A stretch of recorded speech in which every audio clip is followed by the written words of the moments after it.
नमस्कार बच्चों, आइए बच्चों आज हम इस वीडियो के माध्यम से एड ग्रेड अभ्यास पुस्तिका कक्षा 5 विषय हिंदी, इसके अंतर्गत हम देखेंगे पाठ 10 नीति के दोहे।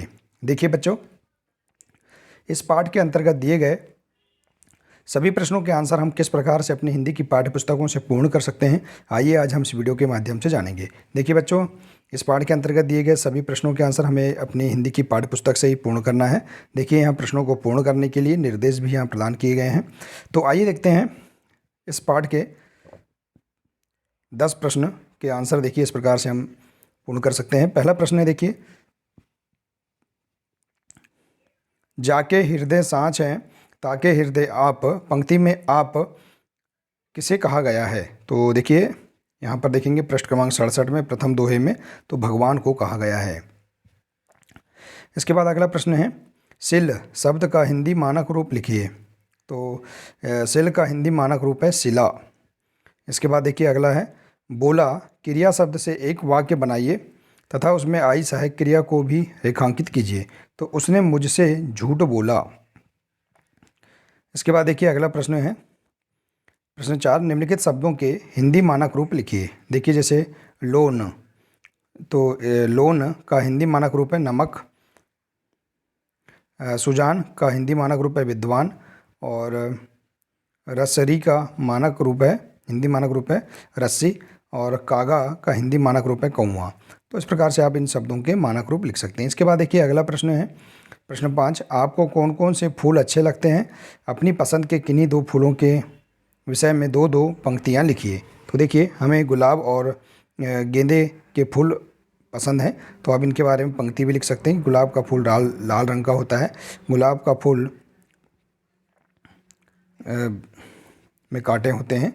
और इसी प्रकार से गेंदे का फूल रंग बिरंगी होता है, पीले रंग का होता है और गेंदे के फूल की खुशबू बहुत अच्छी होती है। इस प्रकार से आप यहाँ पर दो दो पंक्तियाँ भी लिख सकते हैं। इसके बाद देखिए अगला प्रश्न है, हमें हमेशा अभ्यास क्यों करते रहना चाहिए?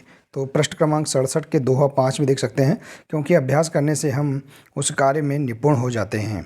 इसके बाद देखिए अगला प्रश्न दीर्घोत्तरीय प्रश्न है, 8 से 10 पंक्तियों में उत्तर लिखिए।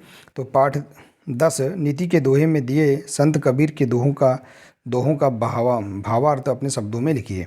तो देखिए इनका भावार्थ, जिसके हृदय में सत्य है, अर्थात जो लोग सत्य बोलते हैं उनके हृदय में भगवान वास करते हैं। दूसरे दोहे का अर्थ है, हमें बुरा करने वालों के साथ भी अच्छा करना चाहिए, क्योंकि हमारा तो अच्छा ही होगा और बुरा करने वालों का बुरा ही होगा। तीसरे का अर्थ है, कबीर कहते हैं कि मैं बुरा खोजने निकला था परंतु मुझे कोई बुरा नहीं मिला, परंतु जैसे ही मैंने अपने मन में झांका तो मुझसे बुरा कोई नहीं मिला। तो इस प्रकार से आप इस प्रश्न का आंसर लिख सकते हैं। इसके बाद देखिए अगले पेज में दिया है मूल्यांकन 8। इसके अंतर्गत हम देखेंगे प्रश्न दिया है। पहला प्रश्न है, कोयल और कौवे में किसकी आवाज़ मधुर होती है? तो कोयल की आवाज़ मधुर होती है। इसके बाद अगला प्रश्न है, दिए गए विशेषण शब्दों को उदाहरण के अनुसार संज्ञा शब्दों में परिवर्तित कीजिए। जैसे विशेषण शब्द संज्ञा, जैसे मीठा है तो उसको मिठाई,